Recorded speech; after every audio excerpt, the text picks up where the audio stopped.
Hi friends, good morning. எல்லோரும் எப்படி இருக்கீங்க? நல்லா இருக்கீங்களா? நல்லா இருக்கேன்னு நினைக்கிறேன். நாங்களும் வந்துட்டு ரொம்ப நல்லா இருக்கோம். இன்றைக்கி வந்துட்டு நம்ம என்ன வீடியோ வந்துட்டு பார்க்க போகிறோம் அப்படின்னா, இந்த வீடியோ வந்துட்டு நீ வீட்டில் சும்மா தானே இருக்க, நீ என்ன வேலை பார்க்குற, வீட்டில் சும்மா தானே கிடக்க, உன்னால் இந்த வேலையை கூட செய்ய முடியாதா அப்படின்னு சொல்லி திட்டுவாங்க பார்த்தீங்களா ஒரு சில ஆண்கள். அவங்களுக்காக இந்த வீடியோவை வந்துட்டு காலையிலேருந்து நைட்டு வரைக்கும் வீட்டில் இருக்கவங்கள சும்மா தானே இருக்கீங்க திட்டுறீங்களே, இதை அப்படியே கண்டினியூ பண்ணி பாருங்கள், ஓகேவா? இப்போ வந்துட்டு காலையில் 6 o'clock வந்துட்டு எந்திரிச்சிட்டு சாதம் வச்சிட்டேன். சாதம் வந்துட்டு வெந்துக்கிட்டு இருக்கு. இன்னி வந்துட்டு குழம்பு வைக்கிறதுக்கு வந்துட்டு ரெடி பண்ணிக்கிட்டு இருக்கேன். அப்படியே இந்த பிளாக்கை கண்டினியூ பண்ணி ஃபுல்லாக பாருங்கள், ஓகேவா? ஓகே. 2 சாரு எப்படி தூங்குறான்னு பார்த்தீங்களா? நல்ல தூக்கம். Right click on the desktop. Step 2. Select personalize or change wallpaper. Step 3. Choose a new wallpaper from the option. Step 4. Click. இப்போ வந்துட்டு காலையிலுக்கு வந்துட்டு சமைச்சு முடிச்சாச்சு. தக்காளி தொக்கு தான் வந்துட்டு வச்சுருக்கேன். அப்புறம் வந்துட்டு இது இந்த ஆனியன் அப்பளம்னு சொல்லி சொன்னாங்க. ஆனால் நல்லா டேஸ்ட்டாக இருக்குது சாப்பிட்றதுக்கு. இங்கே வந்துட்டு சாதமே வந்துட்டு சுட சுட வந்துட்டு வடிச்சு எடுத்து வச்சாச்சு. என் பையன் வந்துட்டு அப்பளம் தான் வந்துட்டு கேட்டான். எங்கள் மாமா வந்துட்டு முட்டை கேட்டாங்க. அதனால் அவங்களுக்கு தனியாக முட்டை ஆம்லேட் போட்டு வச்சுருக்கேன். அப்புறம் வந்துட்டு 2 சார் குளிக்கிறதுக்கும் சுடுதண்ணி காய வச்சுருக்கேன். இது வந்துட்டு நேற்று வச்ச மீன் குழம்பு கொஞ்சோன்னு இருக்குது. இப்போ காலையில் சமையல் முடிஞ்சிருச்சு. அப்படியே வந்துட்டு பாத்திரம் எல்லாத்தையுமே வந்துட்டு இப்போ காலையிலே வந்துட்டு கழுவியும் வச்சுட்டேன். அடுத்து வந்துட்டு என் பையனை வந்து ஸ்கூலுக்கு கிளப்பி அனுப்புறது தான் அடுத்த வேலை. இப்போ வந்துட்டு எங்கள் வீட்டுக்கார் வந்துட்டு ஆஃபீஸ் கிளம்பிட்டாங்க. அதுக்கப்புறம் என் பையனும் வந்துட்டு ஸ்கூலுக்கு கிளம்பிட்டான். 2 பேர்த்தையும் வந்துட்டு கிளப்பி விட்டுட்டு அடுத்து என் பிள்ளைக்கு வந்துட்டு சாப்பாடு வந்துட்டு ஊட்டிக்கிட்டு இருக்கேன். அவன் வந்துட்டு பொதுவாகவே சாப்பிடவே மாட்டான். அவனை சாப்பிட வைக்கிறதுக்கு எனக்கு ரொம்ப கஷ்டமாக இருக்கும். கிட்டத்தட்ட 1 மணி நேரமாவது ஆகும் அவனை சாப்பிட வைக்க. பாதியை துப்பிக்கிட்டு பாதியை சாப்பிட்டுக்கிட்டு வேணான்னா அடம் பண்ணுவான். அப்புறம் ஒரு வழியாக வந்துட்டு அவரை சாப்பிட வச்சு தூங்கவே வச்சுட்டேன். இவன் தூங்குகிற கேப்பில் வந்துட்டு நான் எல்லா வேலையுமே போய் பார்க்கணும். அடுத்து ஒவ்வொரு வேலையாக இப்போயே வந்துட்டு மணியை பார்த்தீங்கன்னா 11:15 ஆயிடுச்சு. சரி, இந்த கேப்புக்குள்ளே வந்துட்டு துணியெல்லாம் வந்துட்டு துவைச்சி போட்டுடலாம் அப்படின்னு சொல்லிட்டு நான் வந்து துணி துவைக்க ஆரம்பிச்சிட்டேன். டெய்லியும் அன்னன்னைக்கு துவைச்சிட்டோம் அப்படின்னா நிறையா சேராதில்ல. அதனால் நான் வந்துட்டு அன்னன்னைக்கு துவைச்சிருவேன். நீங்கள் ஆஃபீஸ் போகிறீங்களா? ஆஃபீஸ் போகிறவங்களுக்கு வந்துட்டு, அதாவது ஒய்ஃபை வந்துட்டு குறை சொல்கிறாங்களா, அவங்களுக்காக சொல்கிறேன். ஆஃபீஸ் போகிறவங்களுக்கு வந்துட்டு டீ டைம் இருக்கும் 11 மணிக்கு. அப்புறம் வந்துட்டு மதியம் வந்துட்டு லஞ்ச் டைம் இருக்கும். அப்புறம் வந்துட்டு ஒரு 4 o'clock மறுபடியும் டீ டைம். அப்புறம் 6 o'clock வந்துட்டு வீட்டுக்கு கிளம்பிடுவீங்க. ஆனால் அவங்க வீட்டில் ஹவுஸ் ஒய்ஃபாக இருக்கவங்களுக்கு கரெக்டான டீ டைம் கிடையாது, கரெக்டான லஞ்ச் டைம் கிடையாது. அவங்களுக்கு எப்போ டைம் கிடைக்குதோ அதான் லஞ்ச் டைம், எப்போ டைம் கிடைக்குதோ அதுதான் வந்துட்டு டீ டைம், சரிங்களா? இப்போ வந்துட்டு நான் வேகமாக எல்லா துணியும் வந்து துவைச்சி முடிச்சுட்டு அதுக்கப்புறம் நான் வந்துட்டு சாப்பிடணும். நான் வந்துட்டு இன்னும் சாப்பிடலை. மணி வந்துட்டு இதுக்கே 11:30 மணி ஆயிடுச்சு. இப்போ வந்துட்டு எல்லா துணியுமே துவைச்சி வந்துட்டு மேலே போய் மொட்டை மாடியில் போய் காய போட்டுட்டு வந்துட்டேன். காய போட்டுட்டு நான் வரேன். கரெக்டாக என் பிள்ளை வந்துட்டு தூங்கி எழுந்திரிச்சு வந்துருச்சு. பார்த்தீங்களா?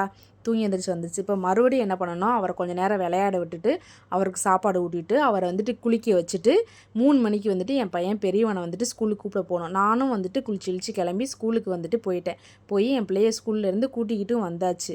அப்போ நான் வீட்டுக்கு வந்து சாப்பிடல. கிட்டத்தட்ட மணி வந்துட்டு 3:30 ஆயிடுச்சு. ஒரு டைமிங்கிறதே கிடையவே கிடையாது வீட்டில் ஹவுஸ் ஒய்ஃபாக இருக்கிறவங்களுக்கு. அந்த டைமில் இந்த குழந்தைகளையும் பார்த்துக்கலாம். இந்த சேட்டைக்கார பிள்ளைகளை வச்சு மேனேஜ் பண்ணுறது தான் ரொம்ப கஷ்டம். இப்போ பிள்ளைக்கு ஏதோ ஒரு அடிபட்டுச்சுன்னு வச்சுக்கோ, வீட்டில் சும்மா தானே இருக்கா, உன்னால் ஒரு பிள்ளையை கூட பார்த்துக்க முடியாது அப்படின்னு சொல்லுவாங்க. நம்ம 24 மணி நேரமாக அவங்கள பார்த்துக்கிட்டே இருக்க முடியுமா? அப்புறம் வந்துட்டு ஈவினிங் வந்து ஸ்கூல் விட்டு வந்தோன்னே என் பையன் வந்து, அம்மா எனக்கு ஏதாவது ஸ்வீட்டு தான் சாப்பிடணும் போல் தோணுது, ஏதாவது செஞ்சு கொடுங்கம்மா அப்படின்னு கேட்டோன்னே சரின்னு சொல்லிட்டு அவருக்கு வந்துட்டு கேசரி தான் வந்து செஞ்சு கொடுத்தேன். 2 பேரும் விளையாண்டுக்கிட்டே வந்துட்டு சாப்பிட்டுட்டாங்க. மணியை பார்த்தீங்கன்னா 5:30 மணி ஆயிடுச்சு. 5:30 மணிக்கு என் பையன் பெரிய வந்துட்டு டியூஷன் போக ஆரம்பிச்சிருவான். அப்புறம் உடனே அவருக்கு வந்துட்டு பால் போட்டு கொடுத்து அவரை சாப்பிட வச்சுட்டு அவரை வந்துட்டு டியூஷனுக்கும் வந்துட்டு கையோட கையை அனுப்பி விட்டாச்சு. அதுக்கப்புறம் குப்பை வேறு சேர்ந்து போச்சு.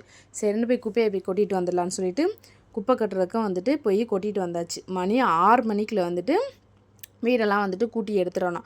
அதனால் சரி மணி ஆக போகுதுன்னு சொல்லிட்டு வேகமாக வந்துட்டு வீடெல்லாம் வந்துட்டு கூட்ட ஆரம்பிச்சிட்டேன். அந்த என்னமோ தெரியல, என் பிள்ளை ஒரு 10 நிமிஷம் வந்துட்டு ரொம்ப சைலண்ட்டாக அமைதியாக உட்காந்துருந்துச்சு. அந்த கேப்பில் தான் வந்துட்டு வீடெல்லாம் வந்துட்டு கூட்டி முடிச்சாச்சு. என்னடா வீடு கொஞ்சம் கஜேன்னு இருக்கேன்னு இப்போ நினைக்காதீங்க. அந்த இடத்துல ஃபுல்லாக ஒரு விளையாட்டு பொருள், அதனால் அப்படி தான் இருக்கும். மணி வந்துட்டு கிட்டத்தட்ட 6:45 ஆயிடுச்சு. சரின்னு சொல்லிட்டு இன்றைக்கி நைட்டுக்கு வந்துட்டு டிஃபன் தான் வந்து இட்லியும் சட்னி தான் வந்து பண்ண போகிறேன். அதுக்காக தான் வந்து இப்போ ரெடி பண்ணிக்கிட்டு இருக்கேன். இப்போ வந்து சட்னியை வந்துட்டு ரெடி பண்ணி எடுத்து வச்சிட்டேன். இட்லி ஊற்றுறதுக்கு இப்போ வந்து ரெடி பண்ணிக்கிட்டு இருக்கேன். ஹவுஸ் ஒய்ஃபாக இருந்துக்கிட்டு வீட்டில் நமக்கு வேலை பார்க்கவே இவ்வளோ கஷ்டமாக இருக்கேன். சில லேடிஸ் வந்துட்டு வீட்லேயும் வேலை பார்த்துட்டு வெளியிலையும் வேலை பார்த்துட்டு வந்து பிள்ளைகளையும் பார்த்துக்குவாங்களே, அப்போ அவங்களுக்குலாம் எவ்வளோ கஷ்டமாக இருக்கும். ரொம்ப கஷ்டமாலாம் இருக்கும்ல. அதனால் கொஞ்சம் உங்கள் வீட்டில் உள்ள பெண்களை வந்து கொஞ்சம் புரிஞ்சுக்கோங்க. உங்கள் அம்மாவாக இருந்தாலும் சரி, உங்கள் தங்கச்சியா அக்காவோ உங்கள் ஒய்ஃபாக இருந்தாலும் சரி, வீட்டில் வந்துட்டு யாருமே சும்மாவே இருக்க மாட்டாங்க. அப்போ சும்மா இருக்காங்கன்னா அப்போ வீட்டில் இருக்க இந்த வேலையெல்லாம் யார் பார்ப்பா சொல்லுங்கள்? அவங்க பார்க்குறனால தான் நீங்கள் ஆஃபீஸ் போயிட்டு வந்ததுக்கப்புறம் கொஞ்சம் ரிலாக்ஸாக நீங்கள் சாப்பிட்டுட்டு நீங்கள் பாட்டுக்கு ரெஸ்ட் எடுக்க முடியுது.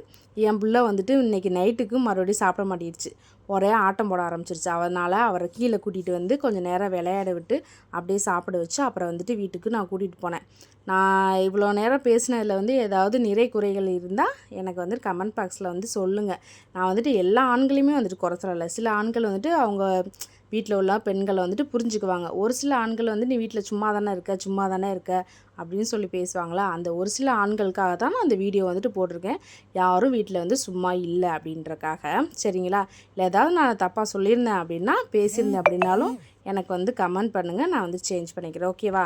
என் பிள்ளை வந்துட்டு விளையாடும் போது கீழே வந்துட்டு விழுந்துட்டாராம். அதை வந்து அவங்க அப்பாக்கிட்ட வந்துட்டு சொல்கிறாரு, அப்பா நான் கீழே விழுந்துட்டேன், என் காலை பாருங்கப்பா அப்படின்னு சொல்லி அந்த காலை தூக்கி தூக்கி காட்டுறான். என்னப்பா ஏன்பா ஏதுப்பான்னு அவங்க அப்பா கேட்ட உடனே அப்புறம் பேசாமல் கொஞ்சம் நேரத்தில் அமைதி ஆகிட்டாரு. ஓடும்போது வந்துட்டு கீழே விழுந்துட்டான். அப்புறம் மருந்து போட்டதுக்கப்புறம் அமைதி ஆகிட்டார்.